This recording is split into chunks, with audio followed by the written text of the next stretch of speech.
Pendant 7 ans, j'ai payé les études de médecine de ma sœur. Quand elle a obtenu son diplôme, elle m'a traîné au tribunal pour l'héritage de notre grand-père. Ton seul travail est de te sacrifier. C'est ta place dans cette famille, a-t-elle dit. Pendant l'audience pour l'héritage, j'ai tendu une enveloppe au juge. Le juge a simplement regardé ma sœur et a éclaté de rire. Je m'appelle Julien Dubois. J'ai 33 ans, je suis l'aîné, et celui qui règle les problèmes que personne ne veut admettre. Je travaille comme détective privé, recherche de personnes disparues, vérification d'antécédents, fraude à l'assurance, l'épouse occasionnelle qui ne travaille pas tard. Je remarque les petits détails. J'écoute les silences que les gens espèrent que je vais manquer. Dans ma famille, ça a fait de moi la serpillière. Si quelque chose se cassait, je le recollais. Si quelqu'un pleurait, je payais. 7 ans de ça. 7 ans à payer les frais de scolarité de ma sœur, son loyer, ses frais d'examen, ses blouses, et ses manuels avec les autocollants encore sur le plastique. 7 ans à me dire que lorsque Léa deviendrait médecin, tout cela en aurait valu la peine. J'ai appris à vivre frugalement, nouilles instantanées, bottes bon marché, une voiture qui sonnait comme une fanfare de percussion. Je prenais des affaires au noir pour de l'argent liquide. Ma mère me qualifiait d'ingénieux quand elle avait besoin de quelque chose et d'obsessionnel quand j'avais besoin de fixer une limite. Papa appelait ça « être un homme », ce qui, chez nous, a toujours signifié être un portefeuille. La nuit où tout a basculé a commencé dans la cuisine de ma mère, des comptoirs en faux marbre, un réfrigérateur qui vrombissait comme une gorge nouée. J'étais passé avec un sac de courses parce qu'elle m'avait envoyé un texto « on aurait besoin d'aide pour le dîner ». J'étais en train de hacher des oignons quand ma sœur a fait une entrée théâtrale, sa blouse blanche neuve pliée sur son bras comme si c'était une cape. « Prends ton congé demain », a dit maman, sans me regarder. Léa a besoin que tu la conduises en ville. Cérémonie de la blouse blanche. J'avais déjà prévu d'y aller, ai-je dit. J'ai libéré mon après-midi. Léa a ouvert le courrier sur le comptoir comme si la surface de la terre lui appartenait. Tu seras à l'heure, n'est-ce pas? Ne me fais pas ton coup de détective privé où tu disparais dans la nature. Je n'ai jamais manqué à l'appel. Elle n'a pas levé les yeux. Tu manques beaucoup de choses, Julien. Tu le caches simplement en payant. Ça m'a piqué, mais j'ai continué à hacher. Les larmes d'oignon sont utiles pour ça. Puis ma mère a ajouté, presque doucement, comme si elle glissait un couteau sous un œuf, ton seul travail est de te sacrifier. C'est ta place dans cette famille. J'ai posé le couteau. Mon travail? Tu sais ce que je veux dire, a-t-elle dit, les yeux doux, la voix dure. Tu es bon pour soutenir, pas pour être sur le devant de la scène. Laisse Léa briller. Léa m'a enfin regardé, avec un petit sourire clinique. Ce n'est pas si compliqué. Tu as été fait pour l'arrière-plan. Quelque chose a basculé en moi. Mes mains étaient stables, mais le sol semblait légèrement de travers, comme une photo accrochée de guingois. Je voulais dire une centaine de choses. Je n'ai rien dit. J'ai essuyé la planche, mis les moitiés d'oignons dans un sac, et je me suis dit, souris demain, applaudis-la, ravale ça. Elle l'a mérité. Plus tard cette même semaine, grand-père est mort, et la discussion de groupe s'est allumée comme une sirène. Léa, nous ferons l'audience pour l'héritage après mon affectation en internat. Le timing est important. Maman, Julien peut s'occuper des papiers. Moi, d'accord. C'était la première erreur, dire « d'accord ». La seconde fut de croire que je comprenais encore les règles. Grand-père Henri n'était pas riche à millions. Il avait une maison entièrement payée, un petit chalet au bord d'un lac, un modeste compte d'investissement, et une montre Omega de 1958 qui le remontait chaque fois qu'il racontait une longue histoire. Il avait aussi un faible pour moi et une aversion pour les mensonges. Il m'a dit un jour, personne ne peut feindre le son d'un nom honnête. Je ne l'ai pas compris à l'époque. Je le comprends maintenant. Quand j'ai eu 26 ans, j'ai commencé à payer les études de Léa parce que nos parents ne le pouvaient pas à ce moment-là. Le dos de papa l'avait lâché, mais pas son swing de golf. Maman avait épuisé ses économies, bien que le salon ait eu un nouvel ensemble de canapés et un lustre qui faisait paraître la table de la salle à manger petite. Léa a été acceptée dans une bonne faculté de médecine. Tout le monde a pleuré. J'ai regardé les chiffres. Ça a commencé par un semestre, puis une année, puis 7. Les prêts étaient à ton nom pour l'instant parce que les taux sont meilleurs, et nous refinancerons quand Léa aura sa licence. J'ai payé ce que l'aide financière ne couvrait pas. J'ai couvert les frais de découvert, les factures de téléphone portable, et une caution pour un appartement qui a été refusé parce que le propriétaire est louche. Je me suis dit que j'investissais dans une personne, pas dans un fonds. La discussion familiale se lisait comme une note de service rédigée par des gens qui n'admettent jamais leur tort. Maman, Léa est notre priorité. Papa, nous faisons tous des sacrifices. Moi, j'ai couvert ce semestre. Léa, merci. Parfois, le « merci » venait avec un emoji en forme de cœur. Parfois, il venait avec une liste, livres, frais de laboratoire, cours de préparation aux examens. Le bon cours, le mien expire mardi. Le travail s'est intensifié. J'ai pris des missions de surveillance qui me gelaient les doigts. Je suis resté assis pendant des planques de 8 heures avec du café éventé. J'ai appris quel prêteur sur gage me donnerait un bon prix quand un client payait en retard. Un propriétaire malhonnête a essayé de me payer avec un mois de loyer gratuit pour effrayer un ancien locataire. J'ai refusé. Mon loyer était assez bas, et ma colonne vertébrale n'était pas à vendre. Lors des dîners de famille, je mangeais en silence et j'écoutais des projets dont je ne faisais pas partie. Maman parlait du futur cabinet de Léa, et papa faisait des blagues sur le fait que j'attrapais des infidèles. Léa tapotait sur son téléphone et disait des choses comme « Je n'ai pas le temps de dormir, encore moins de faire un budget ». Je hochais la tête, puis je glissais ma carte de débit sur la table quand l'addition arrivait. Puis est arrivé le jour de l'affectation en internat. Ballons, confettis, photos avec des légendes comme « Fier de notre futur médecin ». J'étais derrière l'appareil photo. Au milieu de tout ça, maman m'a pris le coude et m'a chuchoté, à propos, concernant le testament de grand-père. Sois raisonnable. Raisonnable comment? Tu sais bien. Léa a fait de vrais sacrifices, a-t-elle dit. Elle mérite la maison. Elle aura besoin des fonds propres pour commencer sa vie. Le testament n'a pas encore été lu, ai-je dit. S'il te plaît, ne sois pas difficile. Le testament a été lu un mardi pluvieux dans une salle de conférence qui sentait légèrement le tonneur. Grand-père laissait le chalet du lac à Léa et à moi conjointement, pour la paix. Il me laissait la maison. La montre à moi. Les investissements divisés à 60/40 en ma faveur en reconnaissance des services rendus. Il y avait une lettre à mon nom et une ligne qui m'a brûlé la gorge, à celui qui a payé les factures qu'il ne devait pas. Le sourire de maman est resté figé, mais ses yeux ont changé. Papa a demandé à l'avocat à quel point le langage était flexible. Léa a fait une blague sur l'achat d'une bonne machine à café pour le chalet, puis a regardé les chiffres et s'est tue. Le lendemain, il y avait une nouvelle discussion de groupe sans moi. J'ai vu les captures d'écran plus tard. Maman, Julien renoncera à la maison. Léa, il adore contrôler. Il va en faire toute une histoire pour la montre. Papa, on va s'en occuper. Notre garçon est sentimental. Ce que j'ai reçu, c'est un appel. Léa, pas de bonjour? Salut, tu devrais signer un acte de renonciation pour la maison. C'est plus simple. Je te rembourserai quand je serai installé. Combien? On verra bien. Fais ce qu'il faut. Tu ne veux même pas de maison. Si, ai-je dit. Tu vis comme un fantôme dans un 2 pièces avec un coffre-fort sous le lit. Je veux la maison, ai-je répété. Sa voix est devenue monocorde. Ne sois pas égoïste. Tu sais, grand-père voulait ce qu'il y avait de mieux pour moi. Il l'a écrit, ai-je dit. Silence. Puis, tu es obsédé par les règles parce que tu ne comprends pas l'amour. Celle-là m'a fait mal, mais je n'ai toujours pas dit non. J'ai dit, parlons-en après ta remise de diplôme. 2 semaines plus tard, j'ai reçu une assignation. Léa avait déposé une requête pour contester le testament et une demande distincte de restitution des fonds de soutien familial, qui lui serait prétendument dû parce que j'avais exercé une influence indue sur grand-père pendant une période de déclin cognitif.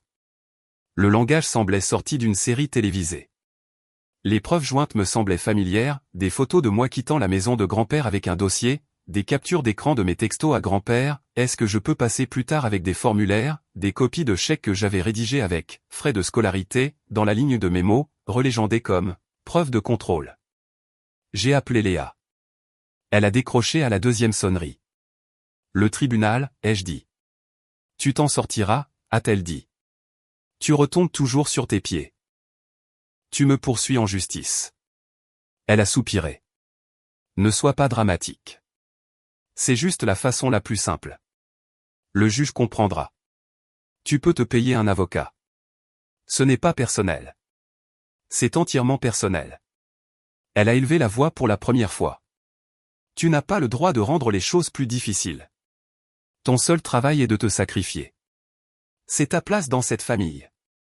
Clic, j'ai fixé mon téléphone, puis l'enveloppe sur mon bureau, celle avec 7 ans de reçus, de virements bancaires, de relevés de prêts, et une chose qu'elle n'aurait jamais pensé que je garderais. J'ai glissé l'enveloppe dans mon coffre-fort. Je me suis assis, et pour la première fois depuis longtemps, je me suis laissé être en colère jusqu'au bout. L'audience pour l'héritage était fixée à un jeudi matin. Je portais le seul costume que je possède, celui que je réserve pour les funérailles et le rare client qui paie en personne. Dans le couloir devant la salle d'audience, maman lissait les cheveux de Léa comme si elle avait encore 8 ans. Papa m'a dit, on peut régler ça comme des adultes. Léa est restée sur son téléphone, puis a levé les yeux et a dit, essaie de ne pas être théâtral. Je ferai de mon mieux, ai-je dit. À l'intérieur, il y avait des bancs en bois, une horloge somnolente, un juge avec des lunettes en demi-lune, et l'attitude d'un homme qui a vu toutes les familles se déchirer pour une maison à la peinture écaillée. L'avocat de Léa semblait coûter cher. La mienne était une amie, Eva, qui me connaissait depuis l'époque où j'étais juste le gamin qui pouvait trouver la combinaison du casier de n'importe qui. Léa a commencé. Sa voix était calme, clinique. Elle a présenté la situation comme une protection. Mon frère a isolé notre grand-père dans sa dernière année et s'est immiscé dans les décisions financières. Il a conditionné son soutien pour obtenir un avantage. Elle a utilisé des expressions comme « influence indue » et « manquement à une obligation fiduciaire ».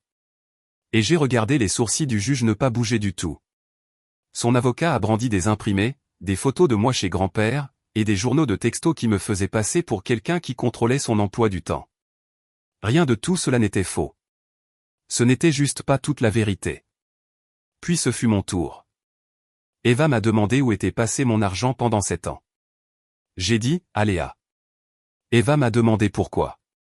J'ai dit, parce qu'elle voulait être médecin, et je croyais en elle. Léa a reniflé doucement. Maman m'a fusillé du regard comme si j'avais insulté Dieu. Eva m'a fait un signe de tête, et j'ai sorti une enveloppe de ma mallette. Épaisse, laide, maintenue par un élastique comme une brique. Je l'ai apportée au greffier. Dossier financier, ai-je dit. Chaque virement avec mes mots, chaque paiement de loyer, chaque frais d'examen. Le juge a accepté la pièce à conviction. Et une dernière chose, ai-je dit. J'ai sorti une deuxième enveloppe plus petite, en papier crème, jaunie sur les bords. Je l'avais trouvée dans le bureau de grand-père la semaine après sa mort, cachée sous son échiquier. Elle était adressée à Léa. Je ne l'avais jamais ouverte. J'avais envisagé de la brûler. Je l'ai tendue à l'huissier. Votre honneur, ai-je dit, c'est une lettre que grand-père a laissée pour ma sœur. Je ne l'ai pas lue. Elle devrait. Léa a semblé confuse pour la première fois de la matinée. Elle a pris la lettre avec des doigts précautionneux, a rompu le sceau, a parcouru la page, et s'est figée. La couleur lui est montée aux joues. Eva a continué comme nous l'avions prévu. Nous soumettons également la pièce C, a-t-elle dit en faisant glisser une pile de captures d'écran. Ce sont des messages de mademoiselle Dubois à ses amis et à notre mère dans lesquels elle a écrit que garder les frais de scolarité au nom de Julien serait plus sûr pour moi parce que je peux toujours le culpabiliser si quelque chose arrive. Il y a plus. Elle a aussi écrit, après la lecture du testament, qu'elle avait l'intention de lui faire peur avec un procès pour qu'il renonce à la maison. L'avocat de Léa s'est opposé pour défaut de fondement. Eva a établi le fondement. Le juge a feuilleté les pages, puis s'est tourné vers l'avocat de Léa. Contestez-vous l'authentification? Il a chuchoté avec Léa. Nous nous réservons, votre honneur. Notez, a dit le juge sèchement. Je n'avais pas fini. Votre honneur, ai-je dit, puis-je lire brièvement la dernière ligne de la lettre de mon grand-père à mon intention? Elle dit, Julien, si quelqu'un te dit un jour que ton travail est de te sacrifier, dis-lui non. Léa a levé les yeux au ciel. Il écrivait des choses comme ça tout le temps. Il aimait ces petits aphorismes. Le juge l'a regardé. Mademoiselle Dubois, voudriez-vous résumer la lettre que vous venez d'ouvrir? Elle l'a pliée 1 fois, 2 fois. C'est privé. Compris, a-t-il dit. Mais c'est vous qui avez intenté le procès. C'est une communication de pièces sous un autre nom. Elle a dégluti. Il a écrit que la maison devrait être à Julien parce que Julien ne demande pas de choses et que l'on m'a déjà assez donné. La pièce est devenue si silencieuse que je pouvais entendre le bourdonnement de la lumière fluorescente. Maman a chuchoté, ce n'est pas ce qu'il voulait dire. Le juge s'est tourné vers moi. Monsieur Dubois? J'ai sorti mon téléphone. Un dernier élément de contexte, votre honneur. Une vidéo. C'était un clip de 30 secondes de la cuisine de mon grand-père. Il est à table, la montre au poignet. Il regarde l'objectif, puis Léa, qui est hors champ. Sa voix est claire. Ma chérie, je suis fier de toi. Quand tu seras médecin, tu rembourseras Julien jusqu'au dernier euro. On l'écrira si ça t'aide à t'en souvenir. J'ai mis sur pause. Horodaté, ai-je dit. 2 ans avant sa mort. Léa a dit, c'était une blague. Il blaguait comme ça. Nous blaguions en famille. Le juge s'est penché en arrière, les yeux sur l'écran, puis sur la lettre, puis sur Léa. Il a expiré par le nez, très lentement. Puis il a fait quelque chose que je n'ai jamais vu un juge faire. Il a regardé ma sœur, a souri très légèrement, et a éclaté de rire. Pas méchamment, plutôt comme quelqu'un qui vient d'entendre le mensonge le plus effronté du monde débité sans ciller. Maître, a-t-il dit en se reprenant, la position de votre cliente est intenable. À moins qu'elle ne souhaite aller jusqu'au procès et payer les frais de tout le monde pour ce privilège, je vous suggère de prendre les 5 prochaines minutes pour parler d'un rejet au fond. Aussi, mademoiselle Dubois, a-t-il ajouté, plus doucement, votre frère n'est pas une banque. Léa fixait la table. Maman a tendu la main vers la sienne et l'a manqué. Papa avait l'air vieux. Le rire a cessé de résonner. Le marteau n'est pas tombé parce qu'il n'y en avait pas, mais quelque chose en moi l'a fait. C'était le claquement net d'une corde qui se rompt enfin. Nous avons réglé l'affaire, dans le couloir. Réglé, et généreux. Eva a rédigé une page sur un banc pendant qu'un huissier mangeait un muffin à 1 mètre de là. Léa a tout retiré. Elle a accepté de ne pas contester le testament. Elle a accepté d'arrêter de contacter mes clients. Ouais, elle a essayé ça aussi, en envoyant des courriels de « sœur inquiète » sur ma stabilité. En échange, j'ai accepté de ne pas demander de sanctions. Maman a essayé de présenter les choses différemment. Les familles se disputent. C'était un malentendu. Je l'ai regardé. Tu m'as dit que ma place est de me sacrifier. Elle a tressailli. J'étais en colère. Tu étais honnête. Léa ne voulait pas croiser mon regard. Elle a plié la lettre de grand-père si petite qu'elle ressemblait à un secret qu'on pourrait avaler. Tu m'as humilié, a-t-elle dit doucement. Tu m'as poursuivi en justice, ai-je dit. Cette vidéo était la seule raison pour laquelle tu n'as pas pu me mentir comme tu le fais depuis que tu as 12 ans. Elle s'est raidie. Tu penses que je suis une méchante. Je suis fatigué. J'ai travaillé si dur. Moi aussi, ai-je dit, mais un seul de nous deux a envoyé une facture à l'autre pour ça. Nous étions là, avec nos tickets de bagages pour une relation qui n'est jamais arrivée à destination. Papa a suggéré un brunch. Eva a fait une grimace comme si elle avait senti quelque chose de mort. J'ai dit que je devais retourner au travail. J'ai conduit jusqu'à la maison. Elle n'est pas grande. Les marches du perron s'affaissent. L'interrupteur de la lumière du Porsche crépite. Je me suis assis par terre dans le salon avec la montre dans ma paume et les clés mordant ma cuisse à travers ma poche. Le silence semblait différent. Pas vide, juste inoccupé. En attente. Ce soir-là, j'ai mis le tableur des 7 ans dans un dossier nommé « Clôturé ». Puis j'ai fait quelque chose d'imprudent. J'ai commandé une pizza avec tous les suppléments. Sans coupon. J'ai retourné mon téléphone. Les semaines suivantes ont été calmes, comme si la ville avait mis une couverture sur moi et m'avait dit de respirer. J'ai remplacé le coffre-fort sous mon lit par un coffre-fort boulonné dans le placard du couloir et j'y ai déplacé les dossiers. J'ai remplacé la courroie de distribution de ma voiture qui se plaignait depuis des mois. J'ai pris un seul nouveau client, une femme dont l'ex avait pris leur chien et avait disparu. Nous avons retrouvé l'ex à plusieurs centaines de kilomètres de là. Nous avons récupéré le chien. La femme a pleuré dans la fourrure du chien, et je n'ai pas facturé la dernière heure. Les gens qui connaissaient ma sœur ont envoyé des messages. Certains étaient en colère. Comment a-t-elle pu? Certains étaient apaisants. Elle est stressée. Mon préféré venait d'un médecin titulaire qui l'avait supervisé lors d'une garde de nuit. Elle est brillante, a-t-il écrit. Mais elle n'a jamais eu à s'excuser. Léa a essayé une autre tactique. Elle s'est présentée sur mon porche avec du café et des yeux qui disaient « Je suis prête à être la bonne sœur si nous prétendons que rien de tout cela ne s'est passé. Je ne vais pas jouer à l'amnésique, ai-je dit à travers la moustiquaire. Je t'ai remboursé, a-t-elle dit d'une petite voix. Non, ai-je dit. Tu as abandonné ta facture. Ce n'est pas la même chose. Je n'ai pas ouvert la porte. Tu pourras entrer quand tu comprendras la différence. Elle a laissé le café sur la marche. 1 heure plus tard, il était froid. Je l'ai versé dans l'évier. Maman a envoyé un texto avec les plans pour les vacances comme un chef de projet envoyant une invitation de calendrier. Je n'ai pas répondu. Papa a appelé et laissé des messages vocaux sur le fait de « repartir à zéro ». J'en ai gardé un pour pouvoir entendre sa voix quand la version de lui qui existait dans ma tête me manquait.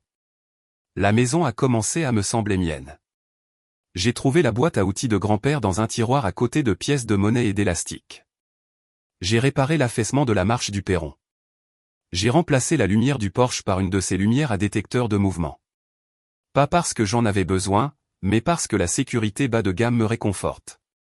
Des formations professionnelles. Un mardi, j'ai ouvert un compte d'épargne intitulé « Fonds pour le chalet ». J'ai envoyé un texto d'une ligne à Léa, « Dis-moi quand tu veux ta moitié des dépenses du chalet ». Elle a répondu avec un cœur et rien d'autre. Très bien. J'ai aussi appelé l'organisme de prêt. Avec la part d'héritage que j'avais reçue, j'ai remboursé les prêts qui avaient vécu sous mon nom comme des bernacles. Voir le solde atteindre 0, c'était comme se couper d'un poids que j'avais porté si longtemps que j'avais oublié qu'il ne faisait pas partie de moi. Le travail a changé par petites touches.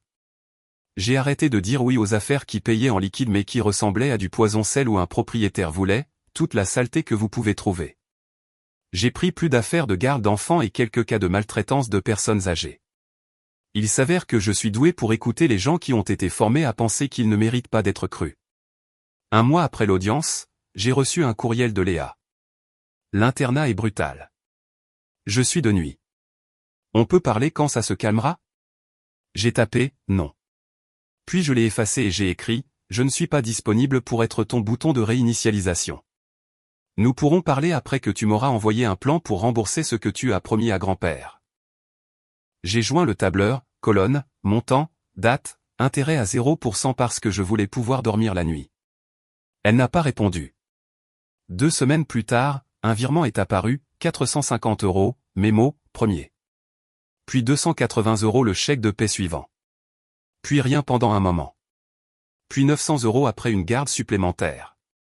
Pas d'excuses, pas d'explications, juste de l'argent avec des mémos en minuscules comme « désolé »,« en retard » et « une réparation de voiture ». Ce n'était pas assez pour tout réparer. C'était assez pour prouver une chose, elle savait. Maman a envoyé un texto de groupe pour mon anniversaire avec des ballons. Je n'ai pas répondu.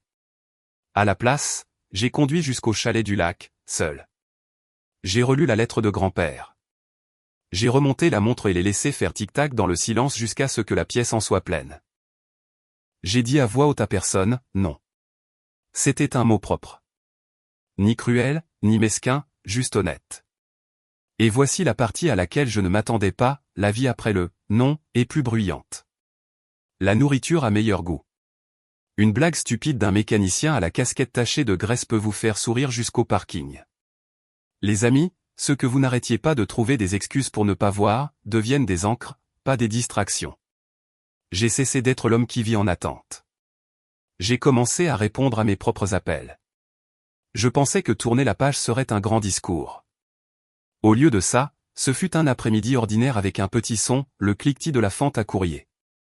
Une enveloppe a glissé sur mon tapis. Pas d'adresse de retour.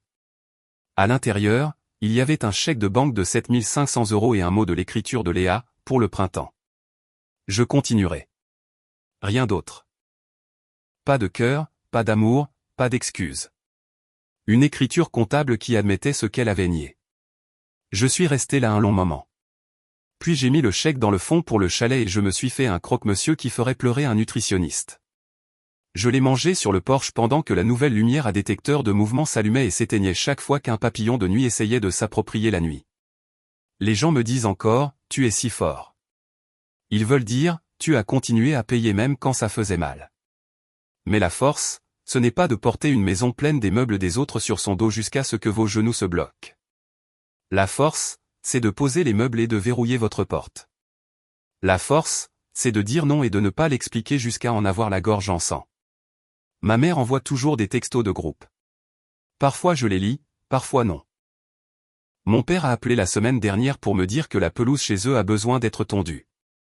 Je lui ai dit qu'il y a un numéro qu'on peut appeler pour ça. Il a ri comme s'il pensait que je plaisantais. Je ne plaisantais pas. Nous avons terminé l'appel poliment, comme des voisins. Je vois Léa parfois les matins après ses gardes quand elle sort en titubant de l'hôpital avec des yeux de papier. Une fois, elle m'a vu de l'autre côté de la rue. Elle a levé la main. J'ai levé la mienne. Pas une trêve, pas une guerre. Autre chose. Une limite qui tient. Si vous espériez une vengeance, je n'en ai pas. Le rire du juge a suffi. Le reste, la maison silencieuse, le tic-tac de la montre, l'affaire du chien qui se termine par une queue qui remue, le tableur nommé, clôturé, fait mieux le travail que n'importe quel discours ne pourrait jamais le faire. Voici la morale, toute simple, je ne suis pas un portefeuille. Je ne suis pas un personnage secondaire. Je ne suis pas une description de poste écrite de la main de quelqu'un d'autre. Je suis une personne, et ma réponse est « non », quand « non » est la bonne réponse. Et voici la promesse que je me suis faite sur le quai du chalet au coucher du soleil, avec la montre stable à mon poignet et l'eau qui bougeait comme une respiration, je ne laisserai plus jamais personne me dire que mon seul travail est de me sacrifier. Ce n'est pas de l'amour. C'est du vol avec des manières. J'ai fini de payer pour être autorisé à entrer dans ma propre famille. J'ai mes propres clés maintenant. La porte s'ouvre de mon côté.